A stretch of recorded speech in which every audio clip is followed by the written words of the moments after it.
बच्चों, आज मैं आपके लिए लेकर आया हूँ आपकी क्लास 10th के चैप्टर 1 रियल नंबर्स के सबसे खास और सबसे इम्पोर्टेंट टॉपिक के लिए।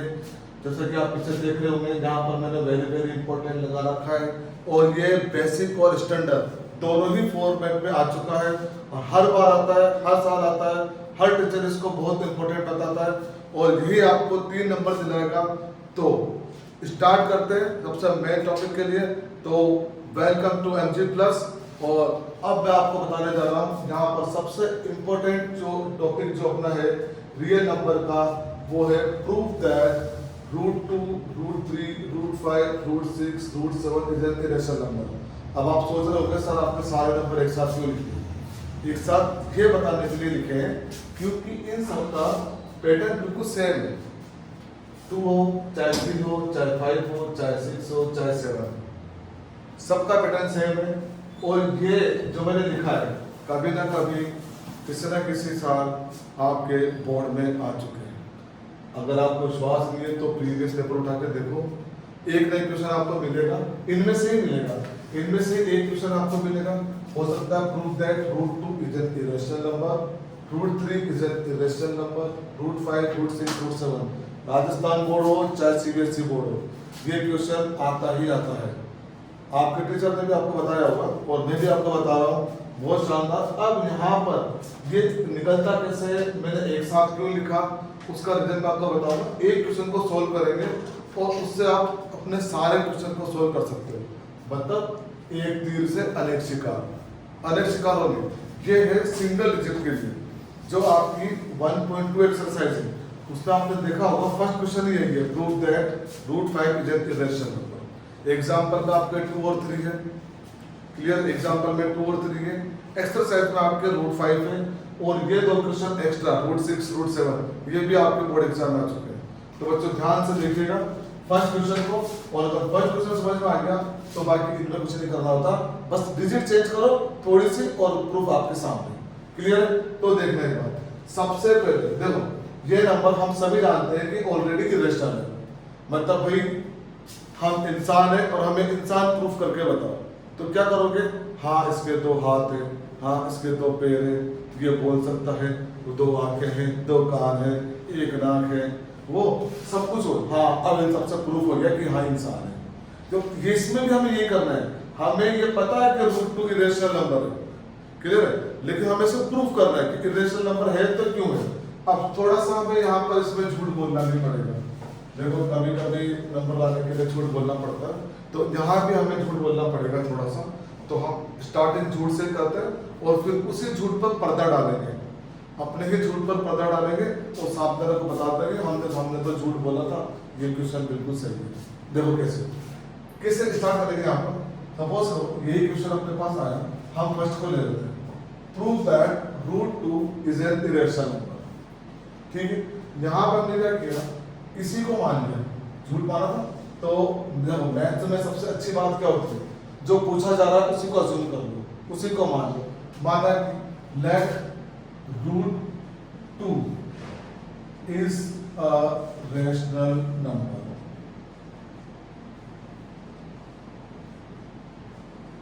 ये अपने इरेशनल प्रूव करना है, पर हमने उल्टा करके चल रहे, क्वेश्चन क्या कर रहा है, उल्टा करके चल रहे। उल्टा कैसे?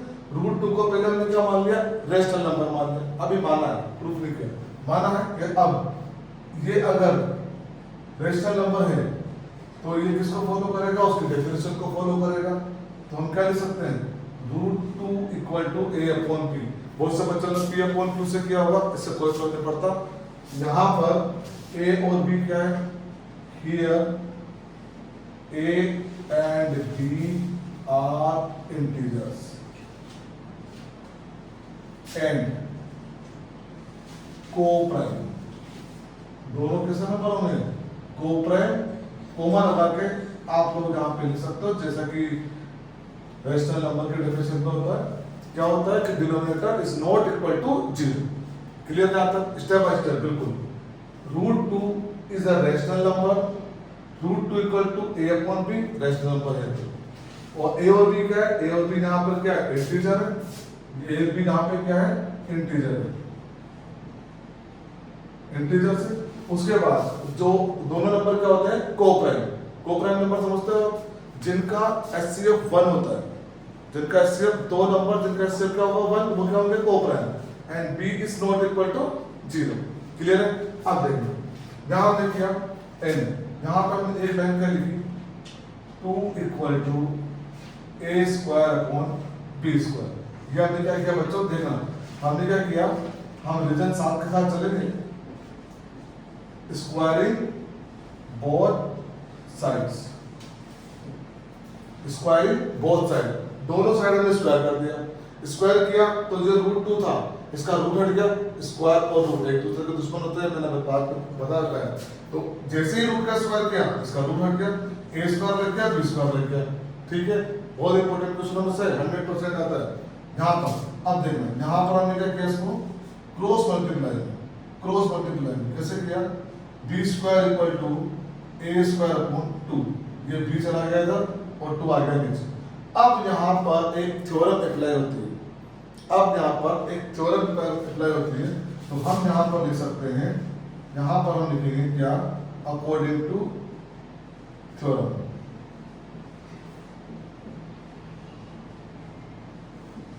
अब वो थ्योरम क्या होती है मेरे प्यारे बच्चों, थ्योरम क्या है कि थ्योरम है इफ, इस वाले क्वेश्चन में 2 बार थ्योरम यूज होती है, पर हम एक ही बार लिखेंगे और बाद में लिख सकते हैं according to theorem. If P divides a square, then P divide a, इसका मतलब क्या हुआ, P कोई प्राइम नंबर है, कोई सा भी, जैसे आप देख लो यहाँ पर 6 प्राइम भी है, लेकिन हम इसको यहाँ पे लेके चलेंगे ऐसे, P divides a square, कोई भी prime number a square divide करता है, और डेफिनेटली वो वही प्राइम नंबर, जैसे यहाँ पे 2 है तो वही prime number P divide a को भी डिवाइड करेगा, यहाँ पे थ्योरम है। इसका मतलब क्या हुआ, it means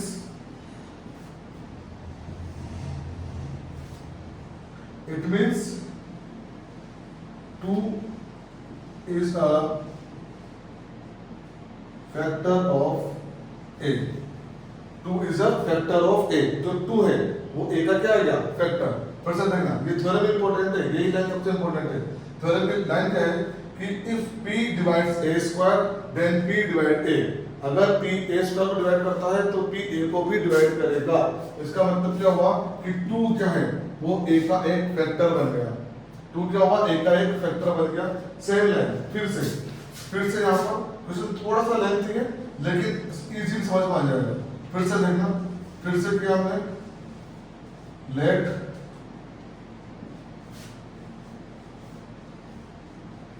a equal to 2c, let a equal to 2c, और यहाँ पर c भी क्या है, c is also a integer.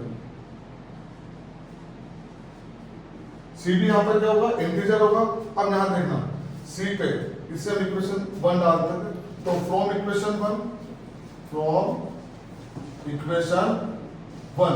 यहाँ पर हम a की वैल्यू पुट करेंगे, तो b square equal to a की वैल्यू क्या थी 2c, तो 2c का क्या हो जाएगा स्क्वायर अपॉन 2, यहाँ पर क्या हो जाएगा b square equal to 4c square upon 2, ये 2 से 1 टाइम और ये 4 2 टाइम, और लास्ट में बच्चा आप देखना c square equal to b square upon 2। तो जैसे a स्क्वायर अपॉन 2 हमने किया, सेम वैसे b के साथ भी same case, b square upon 2 हो गया, b स्क्वायर अपॉन 2 होने के बाद वही सेम केस क्या होगा कि 2, it means 2 is a factor of b, मतलब 2 जो है वो एक अलग फैक्टर आया a और b का, दोनों का फैक्टर है, कॉमन फैक्टर। यहाँ पर जो 2 है वो क्या होगा, a और b का कॉमन फैक्टर है। बट अब हम अपने वापस आते हैं, इसका मतलब क्या हुआ, इसका मतलब हो गया that 2 is a common factor, क्योंकि a का भी फैक्टर है और b का भी फैक्टर है, तो a क्या हो गया, common factor of a and b, then 2 is the common factor of a and b। जो 2 है a और b का कॉमन फैक्टर आ गया। अब इसका मतलब क्या हुआ? इसका मतलब क्या हुआ कि √2 is a rational number। √2 क्या होगा? कॉमन फैक्टर आने का मतलब क्या हुआ? अदर देन 1 कॉमन फैक्टर आया, इसका मतलब क्या हुआ कि √2 is a common √2 is a rational number। But अब जो हमने स्टार्टिंग में अज्यूम किया था, जो झूठ बोला था, उसको सही करते हैं। इसका मतलब क्या हो गया? √2 is a rational number, but this is contradicts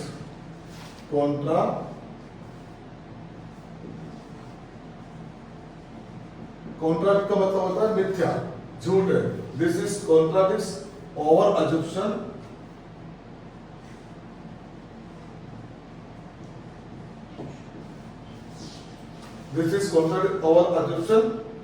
ठीक है। यहां पर ये क्या हो गया? मिथ्या हो गया, झूठ हो गया, कॉन्ट्राडिक्ट हो गया। हमारी जो अजम्पशन थी, over assumption that √2 is a irrational number. यहां पर क्या हो गया? ओवर अजम्पशन, यहां पर ओवर अजम्पशन क्या थी? कॉन्ट्राडिक्ट थी। √2 is a irrational number and no common factor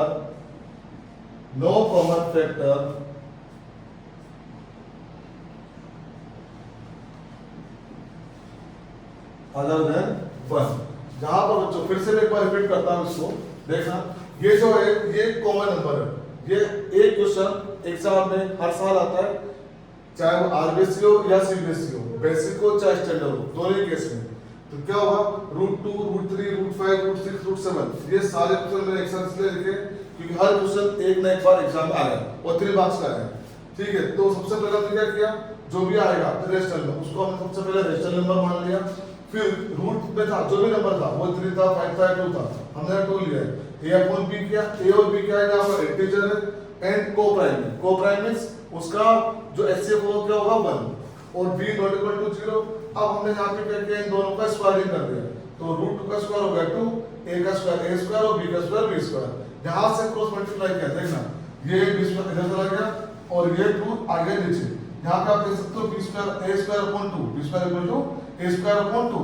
according to theorem हमने क्या पढ़ा? एक थ्योरम क्या बोलती है कि if p divides a square, अगर p और यहाँ पे p क्या है? p एक प्राइम नंबर है। चाहो तो आप इसको साइड में देख सकते हो कि p क्या है? p एक प्राइम नंबर है। अगर एक प्राइम नंबर किसी a स्क्वायर को डिवाइड करती है तो वही prime number it means p a को भी डिवाइड करेगी। इसका मतलब क्या हुआ? जो 2 है वो एक a का फैक्टर हो गया। सेम ऐसे अब हमने क्या किया? एक थर्ड इंटीजर को लिया, a = 2c ले लिया, c भी यहाँ पर इंटीजर है। तो इस वाली इक्वेशन में a की वैल्यू पुट करी तो b square equal to 2c², 2 का स्क्वायर 4, 2 से 4 का 2 टाइम और यहाँ देखना b स्क्वायर इक्वल टू क्या हो गया? यहाँ पर c square equal to b square upon 2। It means जो 2 है वो b स्क्वायर को डिवाइड करेगा तो 2 b को भी डिवाइड करेगा। बट ये अपनी क्या थी? ये अजम्पशन थी अपनी, हमने स्टार्टिंग में मान के चल रहे थे। It means 2 is a factor of a and b। जो 2 है वो इस a और b का किसका कॉमन फैक्टर बन गया। Then 2 is a common factor किसका? 2 is a factor of b। सही था, ये b का फैक्टर है, यहां पे लिया हमने। 2 is a common factor of a and b। √2 is a rational number, अगर कॉमन फैक्टर अदर देन 1, एक के 1 के अलावा, तो वो क्या हो गया? रेशनल नंबर हो गया। बट दिस इज कॉन्ट्राडिक्ट्स, पर ये क्या था? मिथ्या था, ये हमारा अजम्पशन था जो कि गलत था। ओवर अजम्पशन गलत था that √2 is a rational number and no common factor other than 1।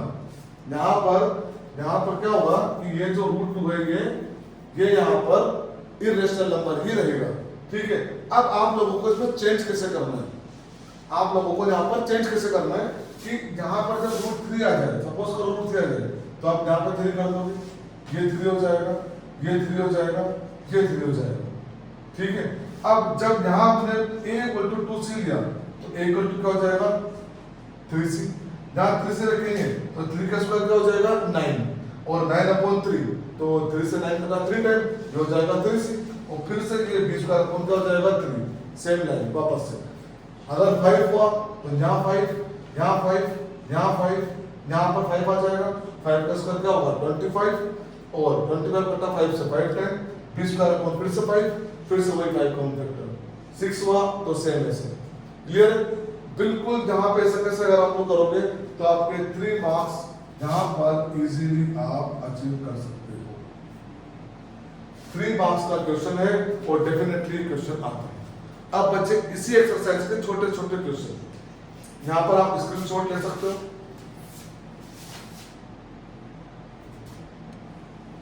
ठीक है, अब हम यहां से ये आप लिख भी सकते हो, यहां पर स्क्रीनशॉट लेके आराम से आप लिखो। उसके बाद अब हम चलते हैं अपने छोटे क्वेश्चंस की तरफ। छोटे क्वेश्चंस कैसे?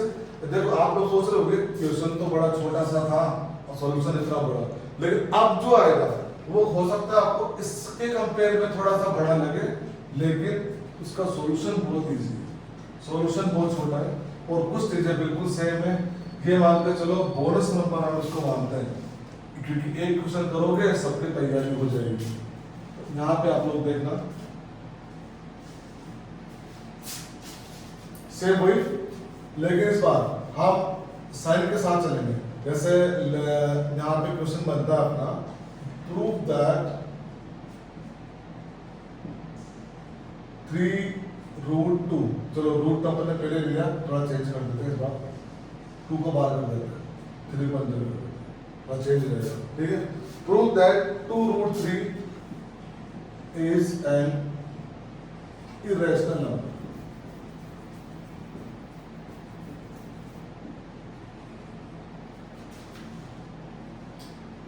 Prove that 2√3 is an irrational number, ये हमें प्रूव करना है। अब ये वो छोटा सा, लेकिन करना भी तो वही है, करना अभी भी सेम है, पर ये 2 बार नहीं होगा, ये एक ही बार में काम हो जाएगा अपना। ये वाले क्वेश्चन अब इस टाइप के दूसरे क्वेश्चन में यहाँ पे लिखता हूँ, देखना किस तरह से आएंगे कि एक तो ये मल्टीप्लाई में हो गया, मल्टीप्लाई में आप देख सकते हो क्या है, एक रेशनल है एक इरेशनल है, और हम प्रीवियस क्लास में उसको पढ़ चुके हैं कि जब भी एक रेशनल इरेशनल नंबर का मल्टीपल होगा तो वो डेफिनेटली इरेशनल नंबर होगा। ये क्लियर है आपको? उसके बाद यहाँ पर वो क्या क्या क्वेश्चन बन सकते हैं, जैसे 2 + √5, कुछ और हो सकता है जैसे 2 - √2, एक हो सकता है अपॉन में 1/√2, ये भी है, सब ओके क्वेश्चन है। ठीक है, एक और क्वेश्चन हो सकता है कि 4 + 3√2, इस तरह से आता है।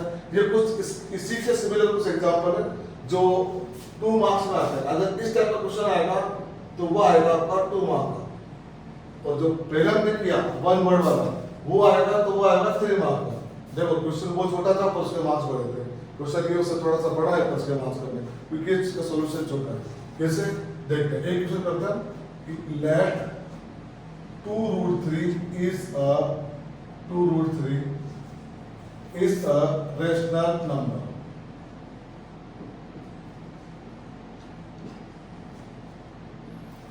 Let 2√3 is a rational number. Rational number है, अब rational number है तो क्या होगा 2√3 = a/b। वही से क्या a and b are integers and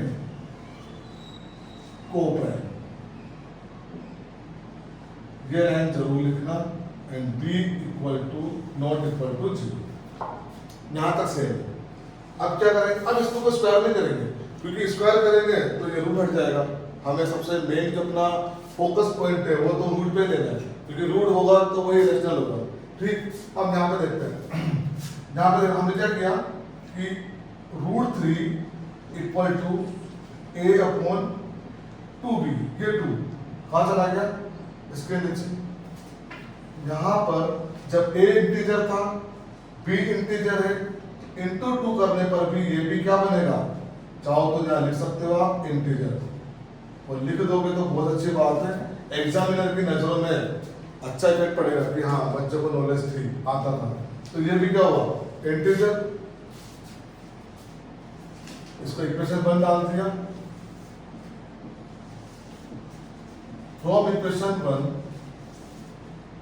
a upon 2b, a upon 2b is a rational number, क्योंकि ये a और b रेशनल था, इसका इंटू 2 किया तो ये भी क्या हो गया, रेशनल नंबर।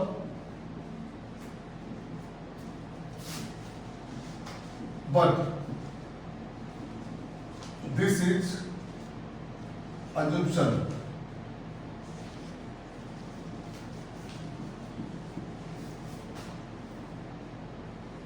To contradict. हमारी जो ये क्या थी, हमारी मिथ्या assumption थी, झूठी assumption थी। यहां पर √3 is not a rational number. √3 कभी भी रेशनल नंबर नहीं होता। It is always irrational number. √3 हमेशा इरेशनल नंबर ही रहेगा। ये बात ध्यान रखना, √3 कभी भी रेशनल नंबर नहीं हो सकता। √3 हमेशा इरेशनल नंबर ही रहेगा। इट मीन्स देन क्या होगा, 2√3 इज एन इरेशनल नंबर। इतना सा तो लिखना ही पड़ेगा, थोड़ा सा इसको रिटर्न ज्यादा है, लेकिन ये नंबर लाने हैं तो करने पड़ेंगे बच्चों, नंबर लाने हैं तो करना ही पड़ेगा। ठीक है, यहाँ पर देखो फिर से रिपीट करता हूं एक बार। 2√3 पहले हमने अज्यूम कर लिया। अज्यूम क्या किया, क्वेश्चन था अपने पास, prove that 2√3 is an irrational. Irrational है ये, कंफर्म है इरेशनल है, पर हम इसको उल्टा लेके चलते हैं। उल्टा कैसे कि let 2√3 is a rational number ले लिया हमने। उसके बाद देखना आपको क्या किया कि 2√3 equal to a upon b। a upon b क्या रेशनल नंबर की डेफिनेशन है, इसलिए a अपॉन b कर दिया। क्या लिखा, a and b are integers and coprime. Coprime means जिसका HCF 1 होता है, वो नंबर क्या होता है, कोप्राइम। ठीक है, आगे देखा आपने b नॉट इक्वल टू 0 लिख दिया। √3 equal to a upon 2b, ये ऊपर चला गया इसके नीचे, बस खत्म, कहानी खत्म। यहाँ पर इतना सही है, equal to a upon 2b। जब a और b रेशनल था, a अपॉन 2b भी क्या होगा, रेशनल होगा, इंटीजर होगा। तो यहाँ पर a upon 2b rational number इसके हिसाब से from equation 1, but this is assumption to contradict. हमारी assumption थी ये कॉन्ट्राडिक्ट थी, ये झूठ था। √3 is not a rational. √3 is not a rational. √3 rational नहीं हो सकता। It is always irrational number, हमेशा ये इरेशनल ही रहेगा। It means 2√3 is an irrational number. ये अपना प्रूफ हो गया। और इस तरह से यहाँ पर हम क्या करेंगे, अगर इस तरह से क्वेश्चन आ जाते हैं तो 2 + √5 इसको इरेशनल प्रूफ करो, सभी 2 मार्क्स के क्वेश्चन है। तो यहाँ भी हम क्या करेंगे, इसको a अपॉन b ले लेंगे और सेम टू सेम ये 2 का हो जाएगा इधर ट्रांसफर, सेम वही लेंगे। ये क्वेश्चन आ गया, इसका क्या कर देंगे, इसको भी वही a अपॉन b ले लेंगे, इसका कर देंगे ट्रांसफर। यहाँ भी क्या कर देंगे, अब इस टाइप का जो नंबर आएगा 1/√2, तो पहले इसे करेंगे हम रेशनलाइजेशन करेंगे इस नंबर का। ये किया हमने, रेशनलाइजेशन किया तो ऊपर तो क्या आ गया √2 और नीचे क्या बचा 2। सेम वही इसी को देखो, इसी नंबर को हमने ऐड कर दिया 4, और इसका भी वही कर देंगे, सेम a अपॉन b लिया और इसको चेंज कर दिया, यहाँ से 4 इधर आ गया और फिर चला गया इसके नीचे। तो इस तरह के क्वेश्चन है। अगर इस तरह के क्वेश्चन आपको कोई भी प्रॉब्लम हो तो कमेंट करके बताएं, और बताएं हमें कि और एग्जांपल इसमें से लें। फिर जब हम टेस्ट सीरीज चालू करेंगे तो और इसमें टेस्ट रखेंगे, अलग अलग रखेंगे। डायरेक्ट कैसे फाइंड करते हैं वो बताएंगे, क्योंकि आपका बोर्ड का रूल हो सकता है कि आ जाए कि ऑलमोस्ट 50% आपके MCQ आए, और 50% MCQ आ गए तो कई बच्चे पता है क्या सोचते हैं, अरे MCQ तो है, लगा दिया जय माता की B, जय माता की C, D, कुछ भी ऐसा नहीं चलेगा। MCQ आ गया तो उसमें आपको जो कभी कभी अपने जो एग्जामिनर होते हैं, टीचर होते हैं, वो अगर आपने आधा भी सही किया है तो हो सकता है वो कुछ नंबर में दे दे। लेकिन MCQ में एक नुकसान होता है बहुत बड़ा, ये तो फायदा भी है, अगर तुक्का सही बैठ गया तो नंबर पूरा मिलेगा, लेकिन अगर वो क्वेश्चन आपको नहीं आता, रॉन्ग हो गया, तो फिर वो पूरा कटेगा। उसमें एग्जामिनर के पास आपके लिए कोई हेल्प नहीं है, गलत है तो गलत है, तो आपको सॉल्व करना आना चाहिए। सोल्व आप पूरा इसको पूरा सोल्व करोगे, समझ गए, पूरा सोल्व करोगे उसके बाद ही उसका आंसर होगा। क्लियर? तो नेक्स्ट वीडियो में मिलते हैं, और नेक्स्ट वीडियो में लेकर आऊंगा चैप्टर 2 की, जिसका नाम है पॉलिनोमियल। और चैप्टर बड़ा छोटा सा है, देखा जाए तो बहुत छोटा सा चैप्टर है। 2 पॉइंट में कुछ है नहीं, 2.2 एक ही एक्सरसाइज है। तो लास्ट ईयर 2.3 थी, तो सीबीएसई ने उसको रिड्यूस कर दिया, तो एक एक्सरसाइज है, लेकिन उसमें बहुत सारे क्वेश्चन बनते हैं, अजीबोगरीब क्वेश्चन बनते हैं, और सबसे ज्यादा उसी क्वेश्चन में उलझते हैं। ठीक है, तो नेक्स्ट वीडियो में बने रहना, चैनल को लाइक सब्सक्राइब करते रहो। Thank you.